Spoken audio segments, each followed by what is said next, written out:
You're listening to She's the Business podcast. Okay, and I'm here in the studio now with Marcela Gamboa, who is a ghostwriter, and we're going to be having a chat today about really what she does in helping women bring their memoirs to life in a book, which is super exciting. Welcome, Marcela. Thank you for joining me today. Thanks so much, Jessica. So happy to be here. Yeah, it's awesome. Can you just tell us a bit more about what you do and who specifically you help? Because I think, the term memoir, we all know it, but it may feel like something, it's like, oh, well, only certain types of people do that. Who do you help write a book that's essentially memoir, and what else would you call it as well? Like, there are people who actually have stories that are memoirs, but that they wouldn't even consider it to be one. Yeah, so I say I'm a ghostwriter and memoir coach. That's how I identify. And I specifically focus on helping women entrepreneurs, particularly, really bring their most meaningful life experiences to the page by turning them into emotionally honest, high-impact books. Mm-hmm. I really look to work with female entrepreneurs who, in spite of obstacles that they've had in their lives, were really able to achieve a high level of success. And now they want to write a book to really help future generations achieve success no matter the obstacles that they faced as well. So it really is a broad spectrum. It's not, memoir isn't as niche as people think it is. It really, there's a big expanse of what it could entail. And I particularly, though, am really passionate about memoir because it's one of the most transformative tools of connection and legacy in particular. Mm-hmm. Memoir really helps women in business to share the real and often unseen part of their journey, that the places behind the scenes that really got them to their level of success. So really exploring their own values and struggles and the defining moments that help shape them into who they are today. Mm-hmm. And really sharing that kind of vulnerability builds powerful trust with their readers, and it really elevates the authority in their businesses in a truly authentic way. It's just a very pure, from the source way of getting to their story and sharing it with the people in their sphere of communication. Yeah. And so when we're thinking about this sort of book and story, what I'm hearing is you've had some experiences, you've gone through some things, and you really want to share that, I guess that story of what you did and what you experienced, what you learned, because you know that it's going to help people. And that feels very different to, I think, a lot of business books that entrepreneurs choose to write, which are kind of like, well, this is my method, and it's like a thought leadership piece, for example, whereas this feels a lot more personal. Like, this is actually, I'm going to pull back the covers, I'm going to share things that I've probably never shared before, or certainly not all in one place, and share that story of success. Do you find, I'm curious because I know a lot of high achieving women, and they tend to be very kind of modest and self-effacing, just be like, well, I just got here and did this. And, they might be like, I don't know, is my story really worthy of a book? What do you find? And like, who are the people who are kind of coming to you, or who are the people who should be thinking about doing this? Yeah, I do want to address just the objections that a lot of women entrepreneurs who maybe think they have a story to tell, but find that there are maybe some limiting beliefs or emotional barriers that are keeping them from wanting to really dive in and go for it with telling their story. They might be thinking, I don't have the time, or I'm not a writer myself, and who would want to read my story, and also just with AI and everything, people are like, oh, well, maybe I could just tell AI my story. And but really the truth is that these kind of books, really the type of books that really truly move people, books that really live on legacy, require emotional and deep reflection, and you can't really automate that. You can't automate vulnerability, and you can't shortcut wisdom. And so when these women really feel like ready to tap into that, they're going to want to go all the way. But another thing that I often find as an objective is that, especially with successful women, as you know, we all like to wear a lot of hats. We like to maybe be a little bit perfectionist.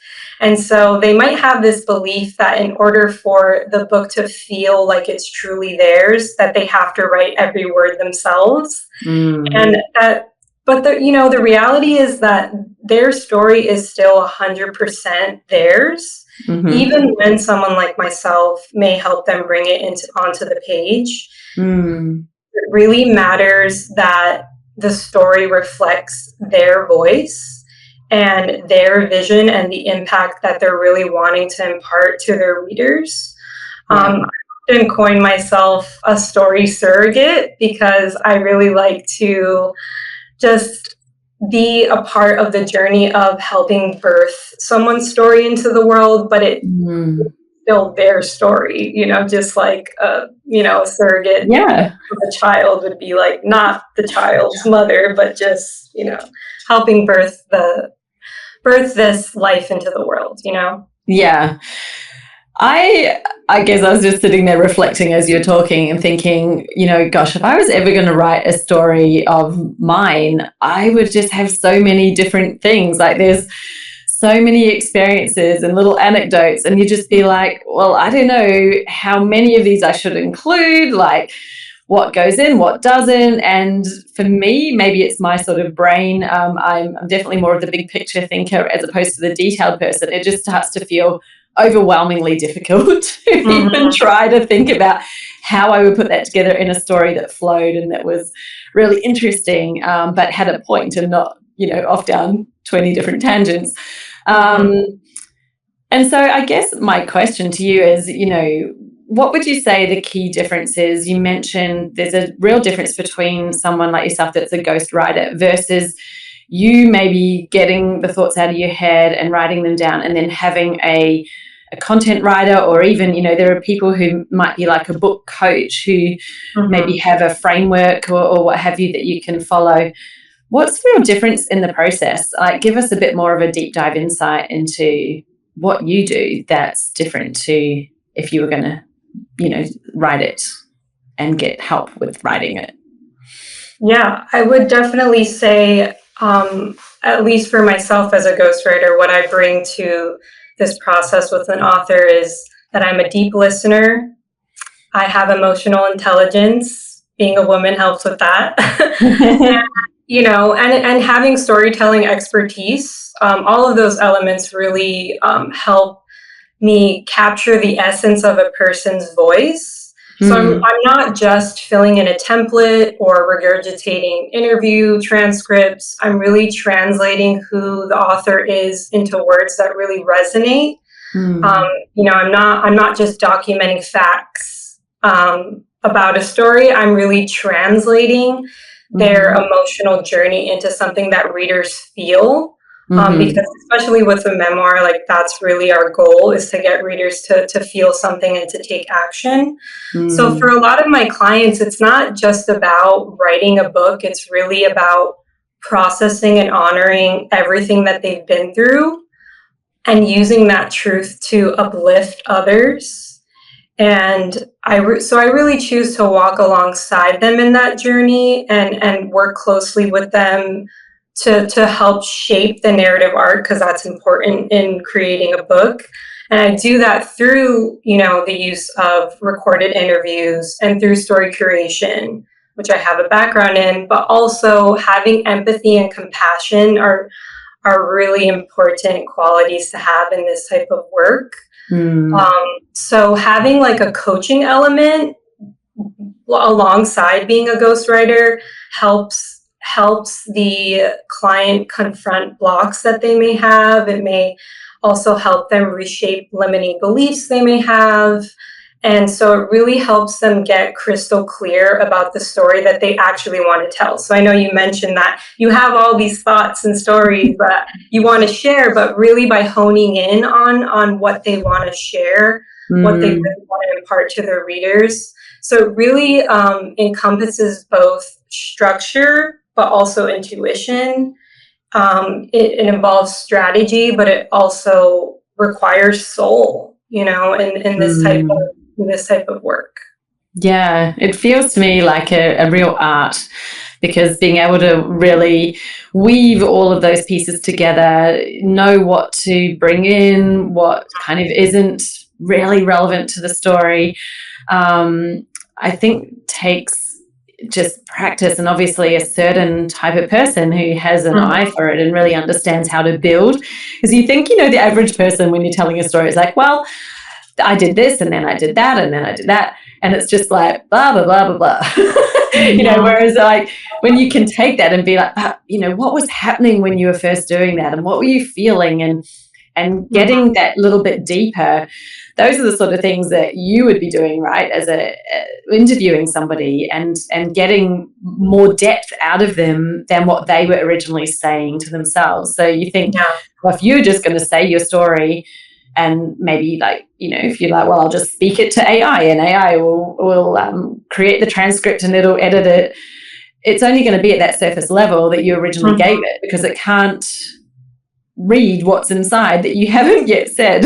I guess that's so important, right? So just the depth, I'm just feeling from you like that depth of story that you would be able to get out would be so much more important.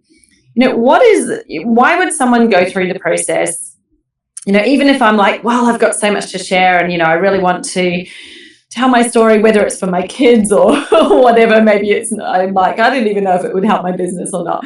But, it is going to take some time. Like, you're going to have to do the interviews and talk about stuff and have that time in creating the book.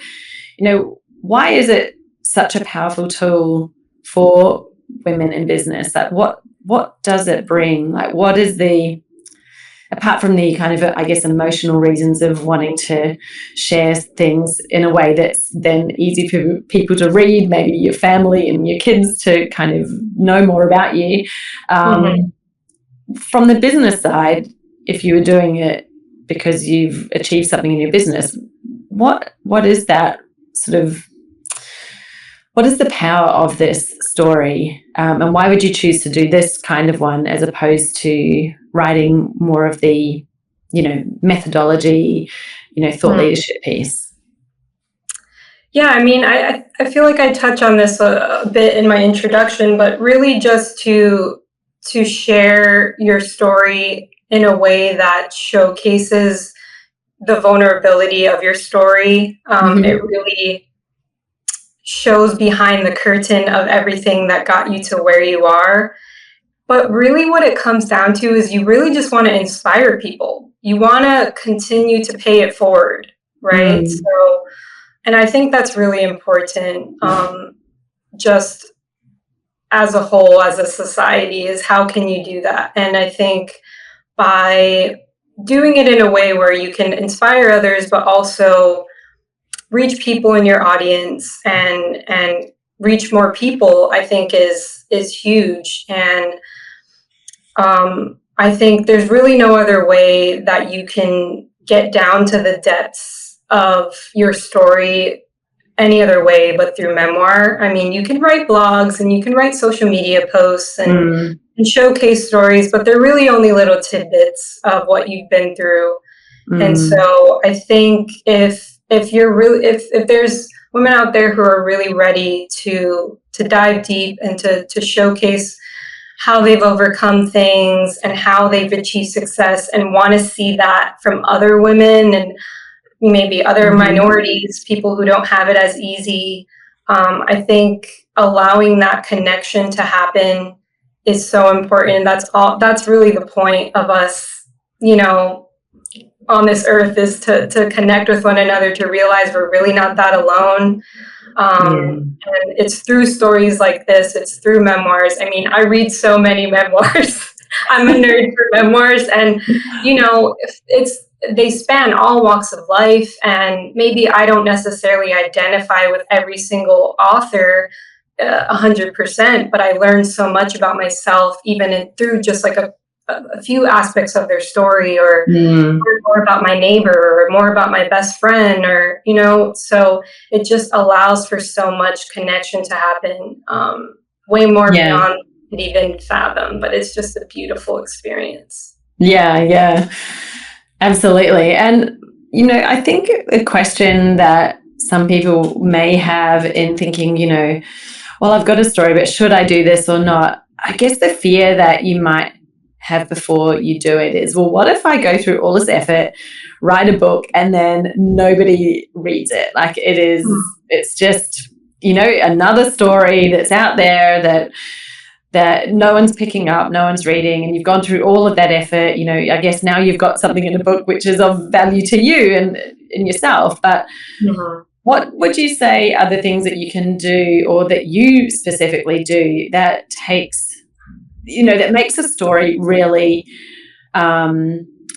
what's the word, magnetic, like, or attractive? People want to pick it up and read it. What is the difference there between a memoir that's just a story that's out there on a shelf versus one that people are like hungry to read and gain a lot from? Yeah, I think what's really important is for the author to deeply connect with the story that they're telling. So identifying some important key elements is something I do in my nonfiction book planning guide, to really then just set us up for success, to really help inform the type of story that we want to tell. That really makes us know for sure that this is gonna be for someone out there, and for a lot of someones. But so some important things to really hone in on is what your theme is, what your core message is, and then to identify the purpose of your book, right? So is it just for legacy? Is it because you want to spark healing for others? Do you want to build your brand? So it's really, you can do all of those things, by the way, but it's really important to identify the purpose of your book and what you want it to do, because that'll inform the writing itself as well, how we write the book. Because I also have a background in marketing and copy, and so I understand the marketing aspect in writing this book and wanting it to reach audiences as well. So I think that's an important factor. And to really also identify who your ideal reader is huge, because, and you really want to think of one specific person who you're kind of just writing the book as a letter to, because then it'll really make that reader feel like you wrote it for them.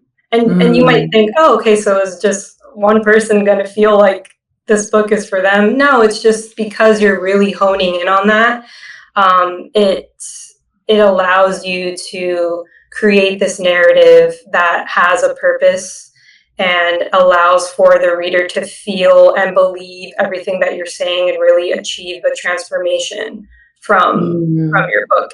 And that's just a domino effect, right? If one person feels a transformation, they're going to go and tell their neighbor, or they're going to go and tell their best friend, I just read this book. And so it's just, when it really hits home to one person, they're only going to want to share that. And now we have the internet and reviews, and so that's something that all these things are really important to help create a clarity that really shapes every part of the book. So even if you're at the beginning and you're kind of thinking, I don't really know how to get started, the nonfiction book planning guide that I have, that I walk my clients through, is really a great tool to help organize your thoughts and uncover the deeper message of what you're meant to share. So it really solidifies like what exactly you want this book to be, instead of getting a little bit caught up in the fears of, oh, is this book going to go anywhere? Who is this book for? Who's even going to want to read it? And just the typical objections that'll come up, for even authors. I mean, I address objections in the nonfiction book planning guide pertaining to readers, because that's another thing that's important to clarify, to identify from the get-go, because by addressing the reader's objections, you're creating trust and you're allowing them to really feel seen and heard. So I also say for authors, address your limiting beliefs too. Identify whether, they may be that you're not a writer, or that no one will care about your story, or not enough people will care about your story. It's not true. Your emotional barriers might be your fear of judgment. I've had some clients where they've been through some things with their family members, and they're a bit hesitant to share all of their story because they don't want to hurt anyone's feelings. And it's really important to just fully go in, don't sugarcoat. You got to tell it all and not be afraid. And also to push away any imposter syndrome that, you're not worthy of telling your story. And also perspective barriers too, like, oh, it might not be the right time to tell my story. I really haven't done everything that I want to do in my life. And, because that's another thing that'll come up too. But no, I mean, you've achieved success. There's, the sky's the limit. There's a lot more that you could achieve if you want to, but that doesn't mean that you're not there. You're not at the finish line enough to where you deserve to tell your story, Yeah, I think that's such a good point, because how many people, especially those who are high achieving, you always think, well, yeah, but I'm here, but you're looking ahead thinking I'm not there. And so you might be like always, well, when I, but then when you get to that next place, then you're going to feel like you're not the next step that you're already seeing ahead of you. So I think that's such a good point, because, wherever you are, if you have, had an experience, you've come through something, you have something of value to share, it is of value to those who are experiencing whatever it was that you had, who are those steps behind you, or, really struggling with the things that you have overcome. Then they're not going to care that you're not at the end goal of wherever it is that you're going, do they? They're like, well, you can help me to get to where you are, and that might be amazing. How do you, like as a ghostwriter, working with different people, obviously everybody's kind of has their own particular voice, their own style. How do you manage that in helping them to write a book that actually does feel like their own? Because I'm guessing that's the whole point, is that the ghostwriter, it feels like at the end of the day that you've written your own book and it's in your words and it's very you. What a challenge for you, I can only imagine. So just share a little bit about, how do you manage to do that? Like, how do you get into someone else's voice and write in that way? Yeah, I mean, really just, my background is I started college in journalism. I finished college with a creative writing degree. So I've got aspects of, I'm very curious and inquisitive. So that helps in just me asking the right questions when I'm doing the interviewing. But also having, the background in poetry and creative writing and literature helps just with stylistically tapping into the voice of the author, and even just having my own lived experiences and my own healing journey and understanding that for myself, I'm able to really hold space for emotional honesty. I think that's really important in guiding my authors to really draw out elements of their story that help shape the narrative, because it's very specific to them. So things we want to draw out would be like specific details of what happened in their story, and finding, the key elements like dialogue that help move the story forward, whether that be external or internal. and then looking at different sensory details, and to really put the reader in that moment, specifically from the author's perspective, and then how their thoughts and feelings were at the time as well.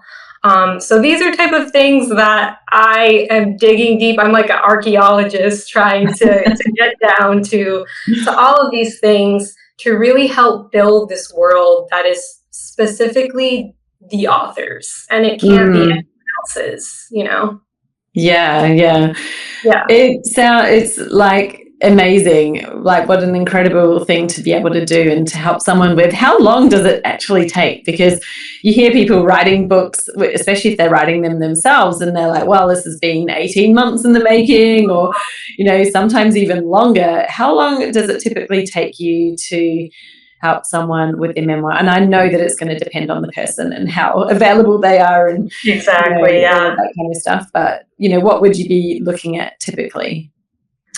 Yeah, so typically the process would take around 6 months on average. It could be less than that, could be closer to 4, it just depends. It could be a little longer, closer to 9. It really just depends on the availability of the author. Ideally, I like to meet with the author once a week for a weekly interview that usually lasts from an hour to 2 hours.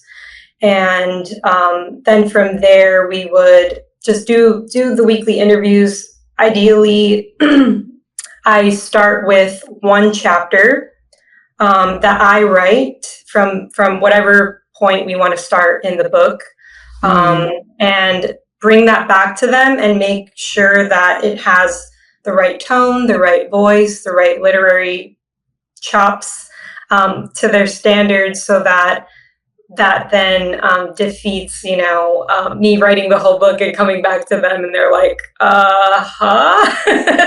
So it just really kind of solidifies that from the get-go. And then moving on, I would do the rest of the interviews and then write the book, and then bring it back to them once the draft is done. We work together on that. We make any necessary adjustments before I create the final version. We review everything together. So it's a very collaborative and personal process that really makes space for clarity, storytelling, and trust between myself and the author. But yeah, it really kind of just depends on their availability, and just not only just time-wise, but sometimes things could get a little deep, a little intense, a little heavy. And so really that's something that an author really has to be prepared for. And sometimes they might need a little bit more time to really get down to the depths of where they're trying to go, which is completely understandable. I really just try to be as supportive as possible, and just try to move the process along too, because I know that usually there are projective deadlines in mind for just business wise and such. So just trying to be mindful of that, but also allowing this process to be as spacious and personalized as possible. Yeah, absolutely. Well, that doesn't sound that much, really. When you think a lot of people spend a lot longer, like 6 months is like, well, there's almost nothing really to put a book out, which is incredible. It doesn't seem that onerous at all. So you must do a really great job. Yeah. What was I just going to ask? There was something, and now it's completely gone from my brain, but I think I was thinking before about, you mentioned your book, your planning process that you use, which, really helps to set the tone and sort of get the structure right from the beginning. Are there any other mistakes that you see people making with their, these type of books, their stories, that aren't because of a lack of planning, but something else that you're like, well, this is something you definitely want to avoid doing? I would say, yeah, because sometimes I'm even reading memoirs and or listening to them, and I like I can't get through them because they're very just like robotic sounding, almost like very just like, let me just retell every single thing that happened. And it's important to realize too that memoirs aren't a chronological retelling of your whole entire life. That's why it's really important, and what I address in my planning guide is to identify a theme, because you want your stories to enhance the theme. You're not just trying to throw in a bunch of stories in there that make no sense to the theme. You just throw it in there because it happened in your life. Because then that's not going to feel purposeful for the reader. They're going to be like, it's really going to throw everything off. Yeah. And that's, so it's important to realize the importance of having a narrative arc and having a theme, because that allows the reader to stay engaged and want to continue reading your book.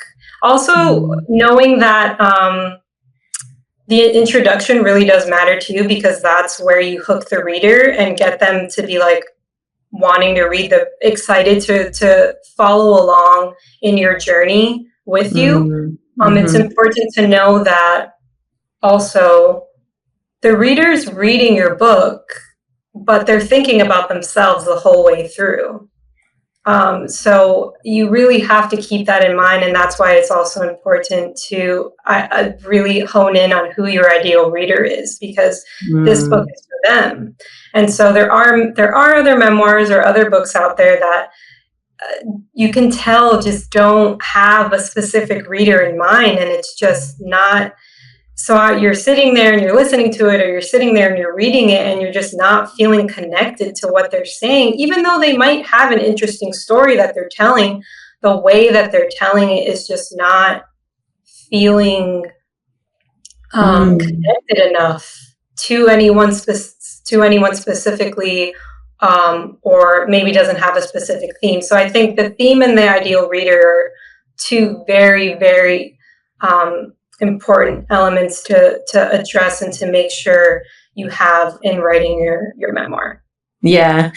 Can I ask, just to dive into that a little bit deeper for a moment, when you're thinking about your ideal reader, it's like, well, I'm telling my story, and obviously I've got a reason for telling it.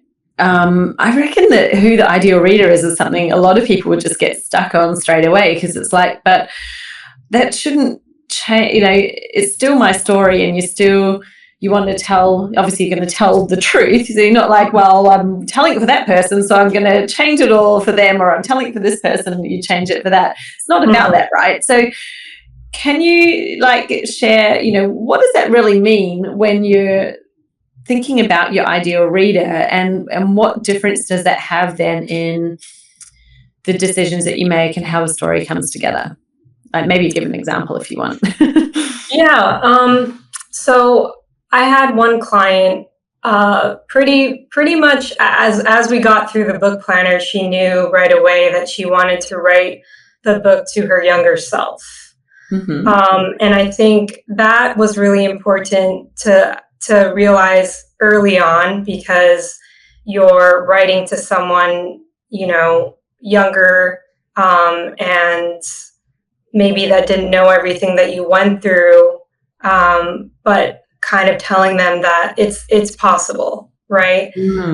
So that of course is going to impact the writing style and the way that you're telling the story, versus if she were to decide to tell it to,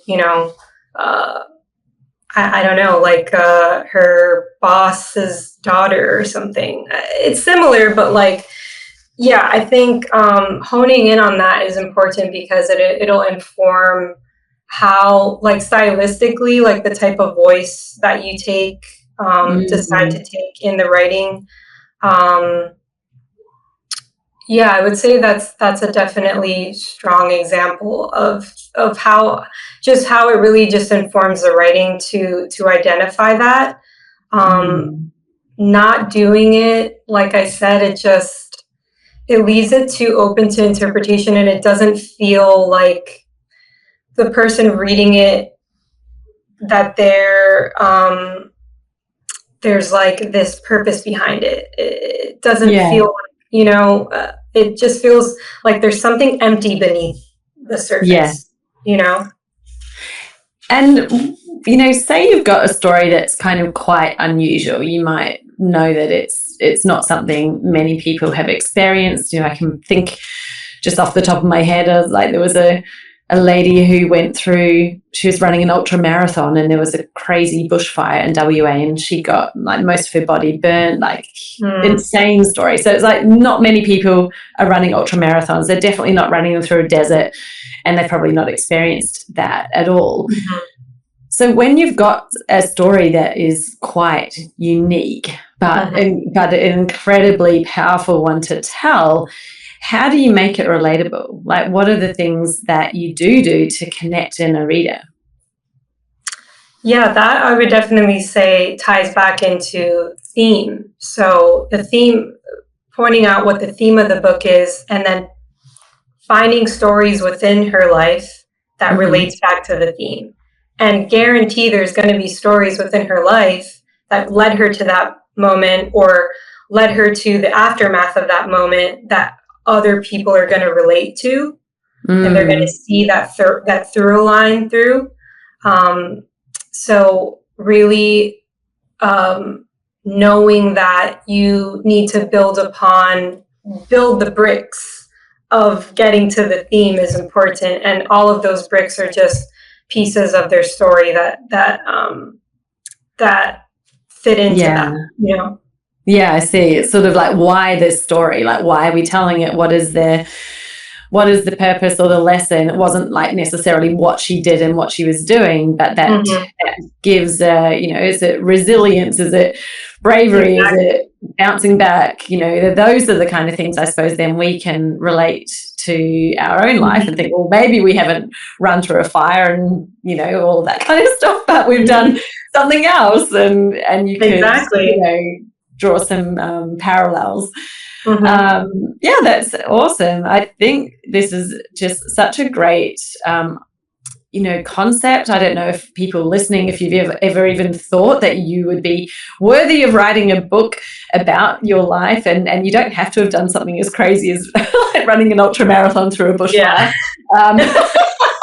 I was kind of thinking of an extreme example then because of that question, but there is so much, and I think the women I meet often, like yourself through this podcast, I'm like, wow, there's so many people have led very interesting lives, have done amazing things, and yet we probably just think it's just us, it's just normal, it's just who we are and what we've done, and you always think, oh, other people are far more interesting than me. But I guess what would you say to that person who's sitting there thinking, well, I don't know if I've got really much to say? Yeah, I would definitely say that your story isn't too small, it isn't too late, and it isn't too messy to matter. There is going to be someone out there that really needs to hear your voice to feel less alone and to feel more understood and to feel inspired.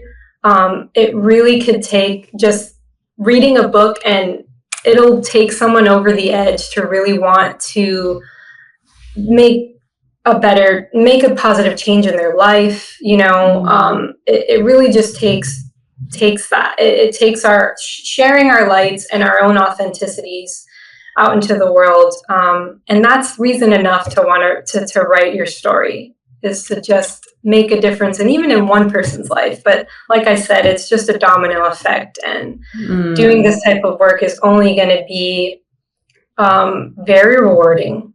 And I can just imagine, I'm thinking now about AI, and you mentioned that previously, that sometimes people are using AI to write their stories, and like I can kind of see AI could be helpful with informational kind of books, but it's drawing from what already exists out there. And I think that the more and more that we have AI created content and so much that is going on. Even, people are using it for so much now. This type of story that's actually very human, very much written by a human, and so personal, is going to have so much more power and weight than anything else, because we're going to be craving this actual real connection, like the humanness, I think. More than ever. Yeah.